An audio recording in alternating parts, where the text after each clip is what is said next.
교회라는 제목으로 하나님 말씀 전하도록 하겠습니다. 5월은 가정의 달이지요. 교회에서도 그래서 오늘은 어린이 주일, 다음 주는 어버이 주일로 드립니다. 5월에 부르는 찬송가 아마 사철의 봄바람 불어있고 찬송가 559장 아마 이달에 제일 많이 부르지 않을까라고 생각이 되어집니다.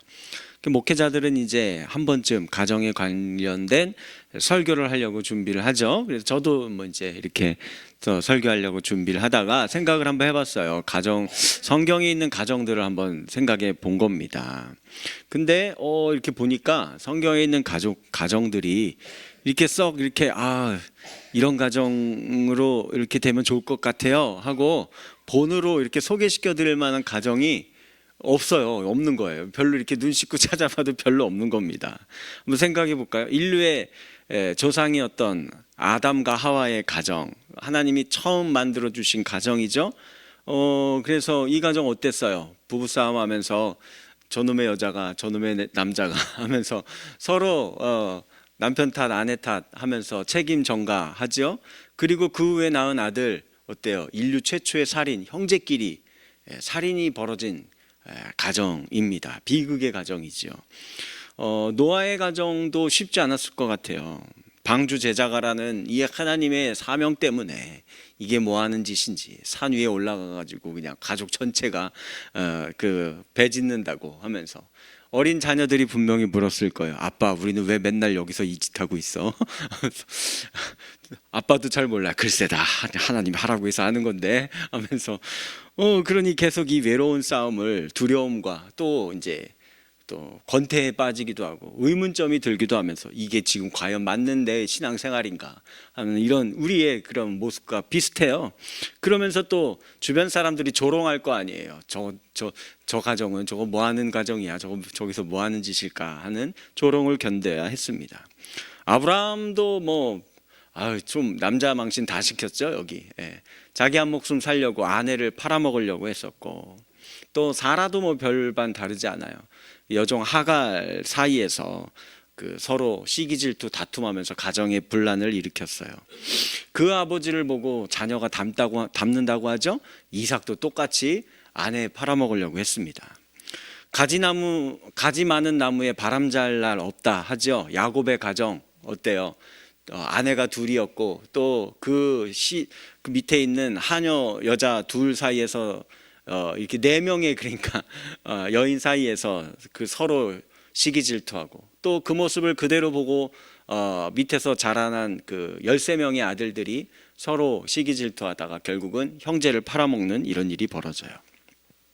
다윗은 이건 더 이야기하기가 어려워요. 2부 예배 때는 다윗은 빼고 얘기해야 될 것 같아요. 애들이 있어갖고 이건 진짜 막장 드라마예요. 다윗의 가정은, 그렇죠? 불륜, 살인, 속임수, 그리고는 아들에게 죽을 뻔해서 도망친 아버지, 이런 이야기입니다. 자, 제가 이야기하고자 하는 바는 이렇습니다. 성경 첫 장의 가르침에 따르면 피조 세계는 창조주의 축복 아래에서 분명히 창조되었죠. 그래서 우리는 이것을 하나님의 선한 창조라고 이야기합니다.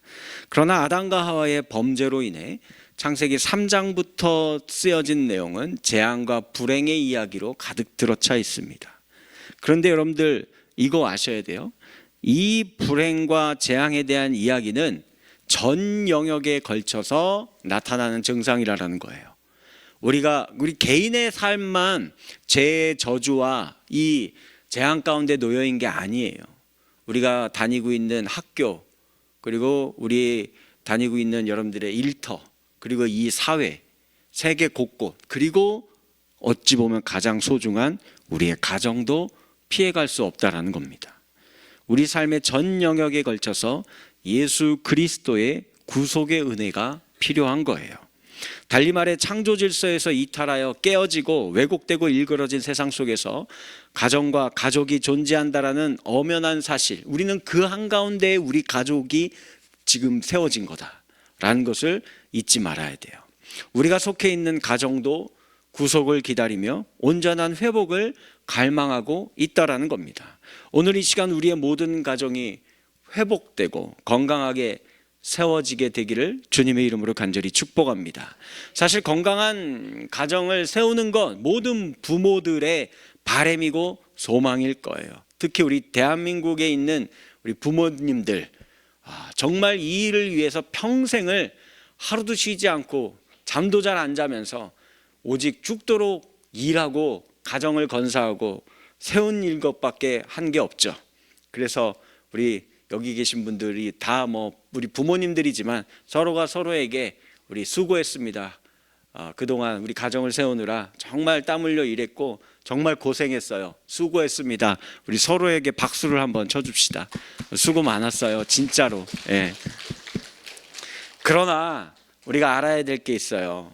우리 혼자의 힘으로 죄와 사망의 저주에서 우리가 이걸 끊고 자유를 얻을 수 없듯이 구원을 이룰 수 없듯이 똑같아요. 우리 스스로의 힘으로 가정을 건강하게 세우고 회복시킬 수 있을 거라. 혹시 그동안 그렇게 생각하시지 않았어요? 아니에요. 그렇게 하면 안 돼요. 이거 큰 오산입니다. 착각이에요. 그렇게 생각하면 안 되는 겁니다. 시편 127편을 보면 그 1절만 한번 같이 한번 읽어볼까요? 시작. 여호와께서 집을 세우지 아니하시면 파수꾼에 깨어 있음이 헛되도다. 시편 127편은 솔로몬의 시예요. 솔로몬 어떤 사람이었습니까? 아마 인류 역사상 가장 지혜롭고 능력 있고 리더십 있고 이런 사람이었어요. 누구보다도 정말 일가를 이룬 사람이지요. 세상 누구보다 탁월한 힘, 그 지혜와 능력으로 크고 멋지고 화려한 궁전도 지었고 성벽도 세우고 도시를 건설하고 성전을 지었습니다. 그리고 이를 위해서 자기가 파수꾼이 되어서, 파수꾼은 어때요? 잠자면 안 돼요. 늘 깨어 있어야 되는 거예요. 이렇게 세워놓은 이 나라, 이 내 집을 위해서 늘 파수꾼이 되어서 잠도 자지 않고 세우고 지키는 일을 했을 겁니다. 그러나 그가 노년에 깨달았어요. 이 모든 게 뭐라고요? 헛되도다. 내가 하는 것이 아니었다. 하나님이 세우고 하나님이 지켜주셔야만 요거 온전할 수 있는 거였다. 내가 그동안 잠도 안 자고 파수꾼처럼 이거 다 세우느라고 한 거 이거 헛거였다. 아무 의미 없는 거였다 라고 고백하는 거예요. 내가 주인이 되어 세운 가정은 결국 모래 위에 세운 집과 마찬가지입니다. 허물어집니다. 허물어질 수밖에 없어요. 똑같다니까요. 여러분들이 스스로 여러분들의 인생을 구원할 수 있어요? 없죠. 똑같습니다. 여러분들의 가정을 여러분들이 세우고 지킬 수 있을 거라고 생각하십니까? 그렇게 생각하면 모래 위에 세운 여러분들의 가정이에요. 허물어집니다. 분명히 허물어집니다. 하나의 방법밖에 없어요. 가정의 주인은 혈육의 부모가 아니에요. 내가 아닙니다. 예수 그리스도이십니다. 오늘 본문에 이 내용이 잘 기록되어 있어요. 예수님이 십자가에 달리셨을 때 예수님 곁에는 어머니인 마리아와 마리아 삼시스터즈예요. 이모인 글로바의 아내인 마리아 그리고 막달라 마리아 세 명의 여인이 거기 있었습니다. 그때 예수님은 자기 어머니를 향해서 그리고 그가 사랑하는 제자가 있는데 그때 이야기를 하죠. 그 어머니를 향해서 먼저 보소서 아들입니다. 요한을 향해 이야기한 거예요. 그리고 또 제자에게는 반대로 또 이야기하죠. 보라 네 어머니다.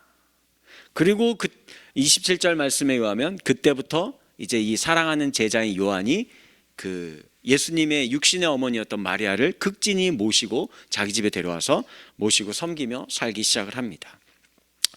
참 놀라운 일이죠. 그 마지막 십자가에 달려 돌아가 죽는 극심한 고통의 순간에도 예수님은 제일 먼저 자신의 육체의 어머니인 마리아를 생각한 거예요. 참 효심이 가득하지요.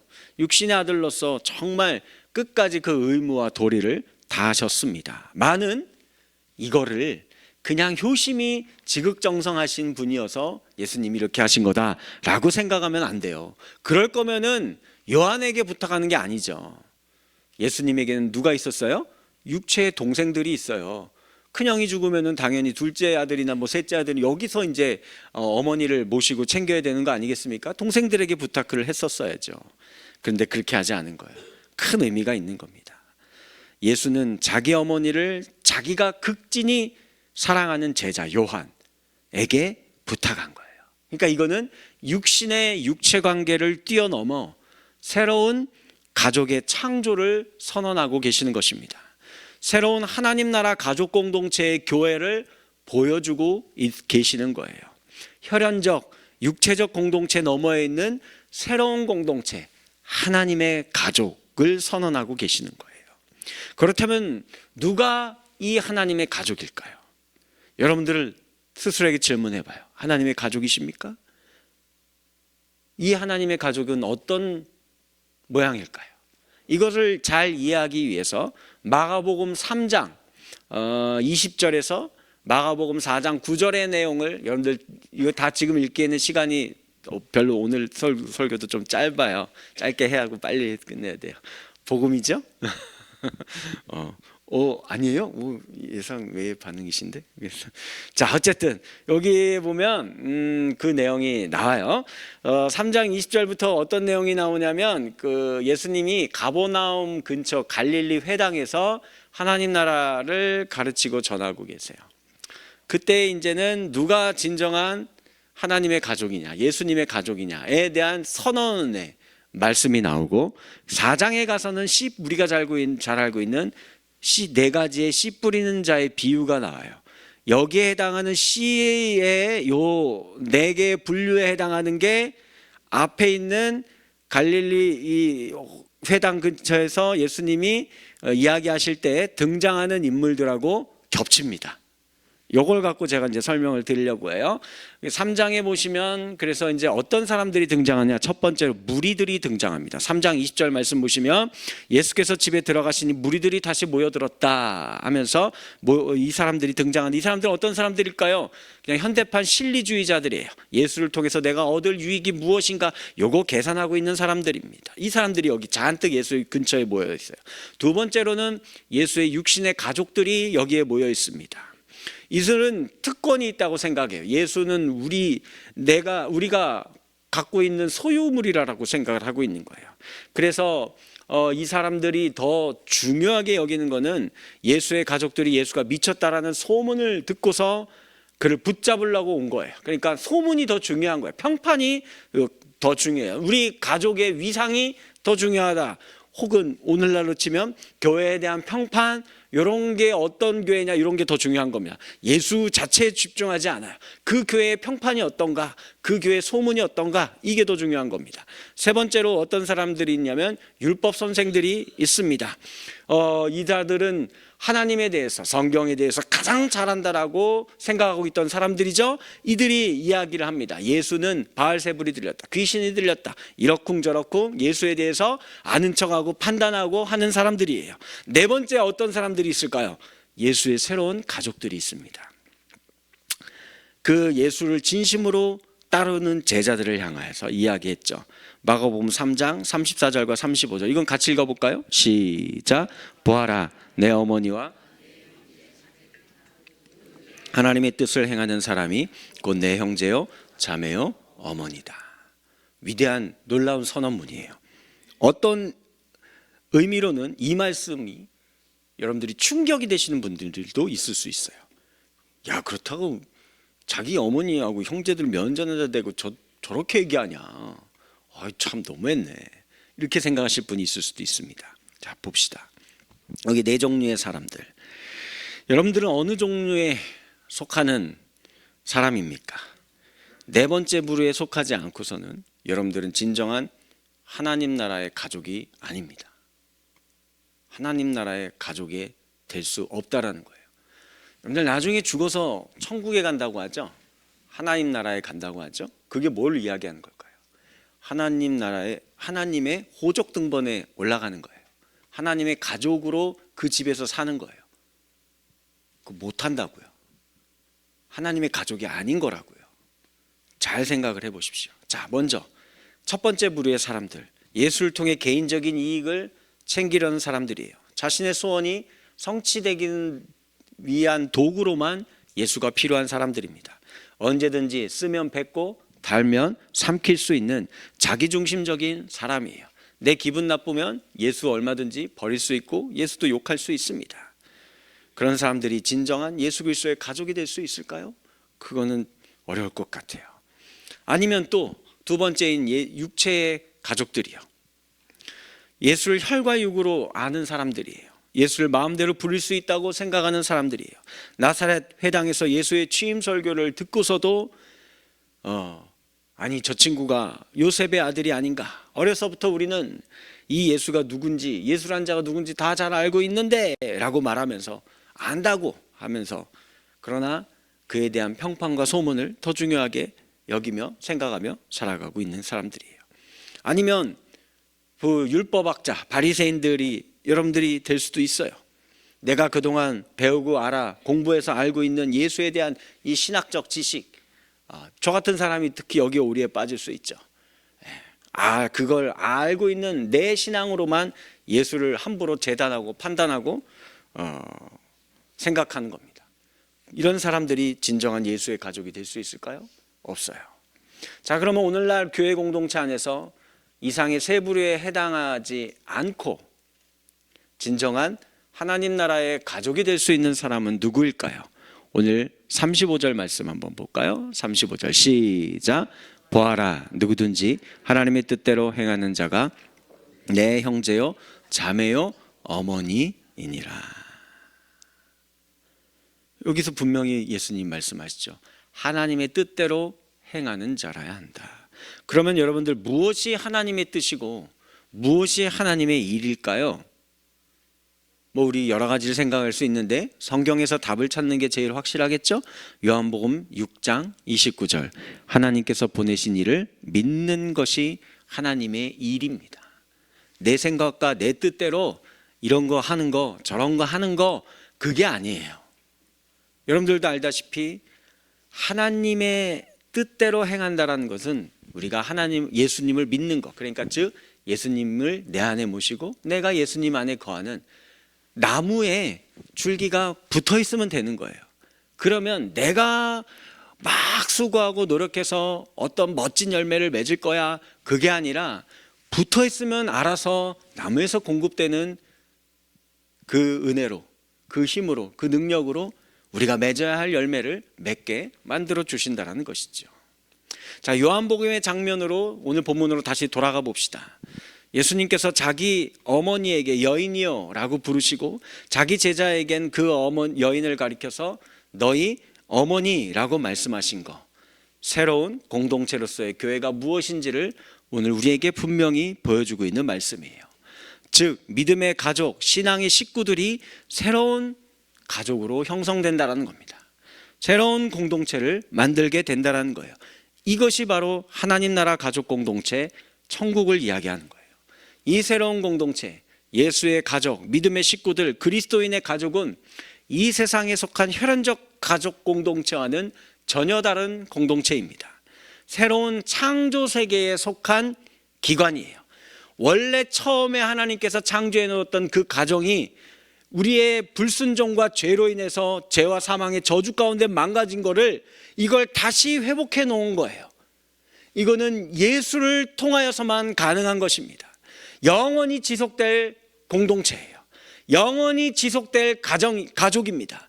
이 가족은 절대로 깨지지 않아요. 하나님의 가족입니다. 하나님은 여러 다양한 인종과 여러 다양한 모양과 여러 다양한 언어와 여러 다양하게 생긴 모든 무리들을 불러서 딱 하나의 음성으로만 부르십니다. 예수의 이름으로만 불러서, 그리고 그 예수를 믿는 자들이 영원히 함께 살 새로운 가족을 만들어내는 과정인 거예요. 지금이 이게 하나님 나라의 가족입니다. 이건 영원히 함께 살 가족이에요. 우리 이 땅에서 한 100년 산 가족이 아니라 영원히 함께 살 가족을 하나님은 만들고 계시는 겁니다. 이걸 창조해내고 계시는 과정이에요.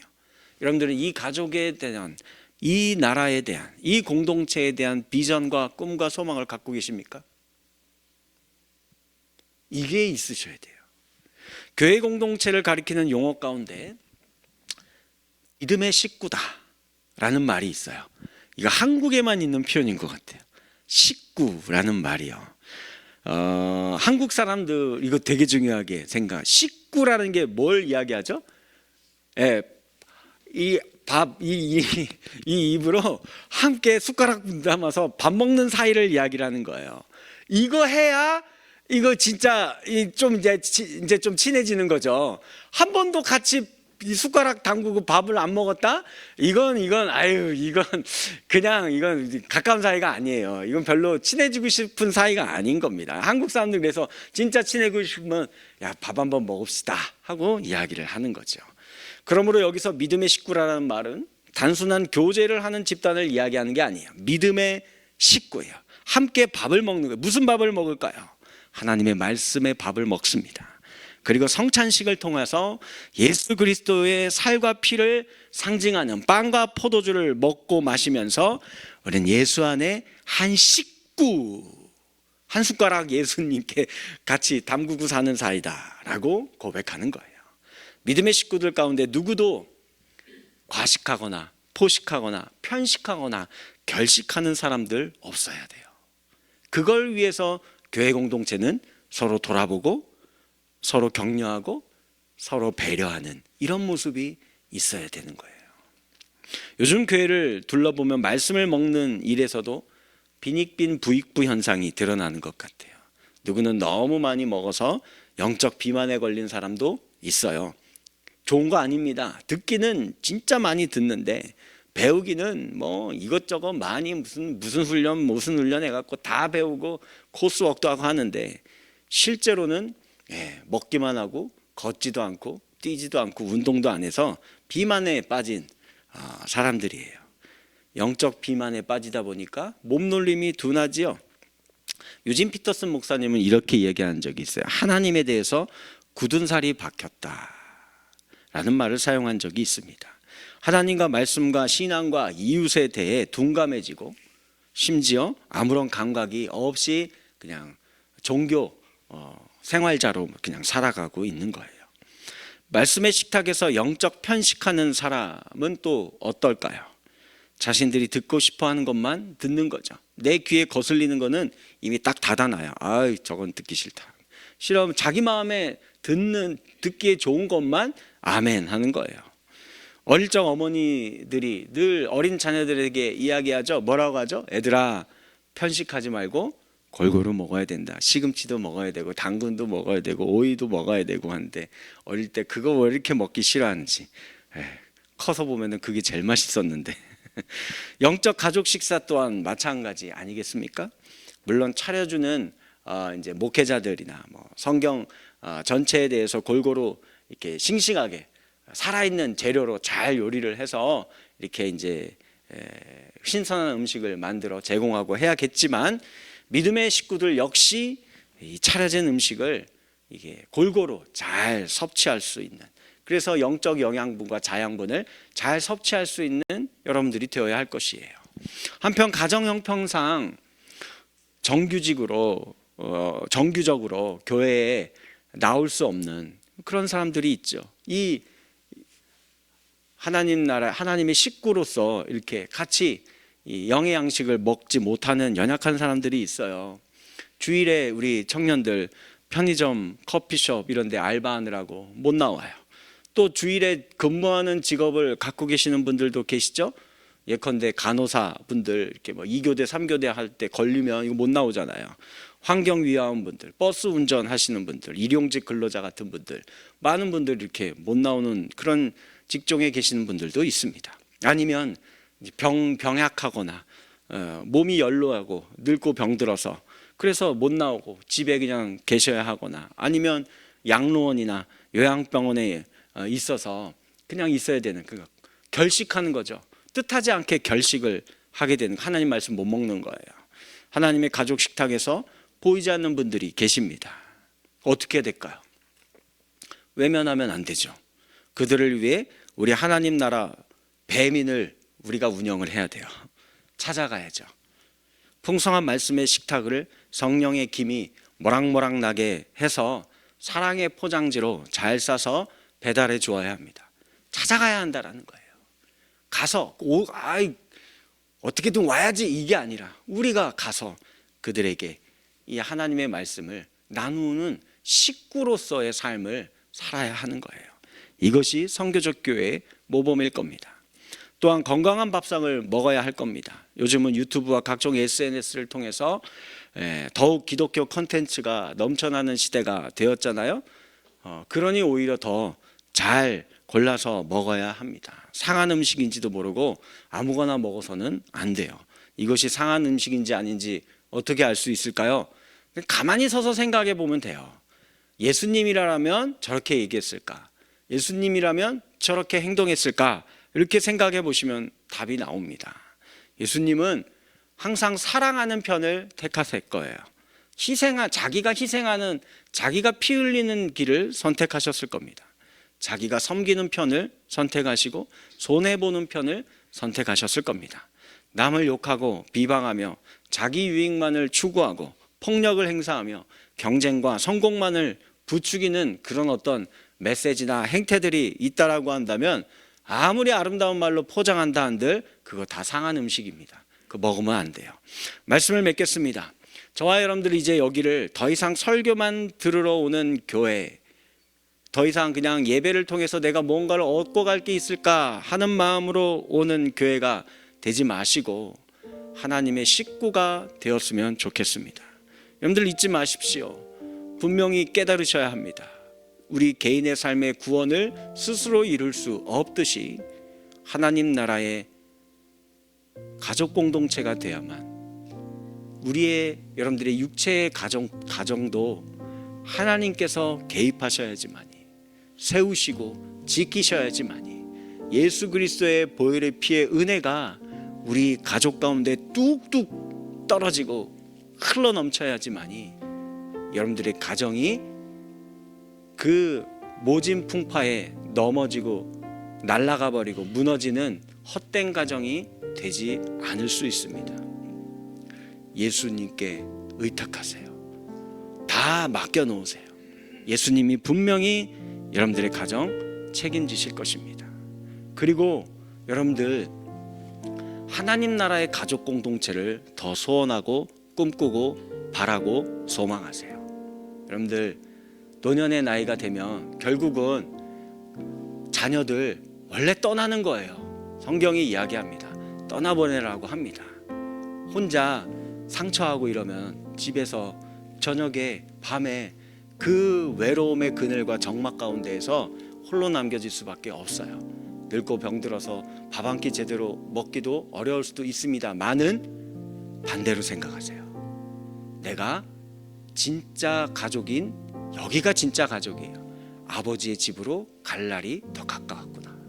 아버지께서 나를 부르시고 계시는구나. 하나님의 이 나라로 내가 갈 날을 더 가까이 왔구나 생각하세요. 그 나라를 꿈꾸면서 오늘도 우리 이 하나님 나라의 식구로서 건강한 가족 공동체로서 여러분들의 육체의 가정과 하나님 나라의 가정이 세워져 갈 수 있는 혈연보다 더 끈끈한 예수 그리스도의 십자가의 사랑으로 묶여 있는 하나님의 식구들이 되어지기를 주님의 이름으로 간절히 축원합니다.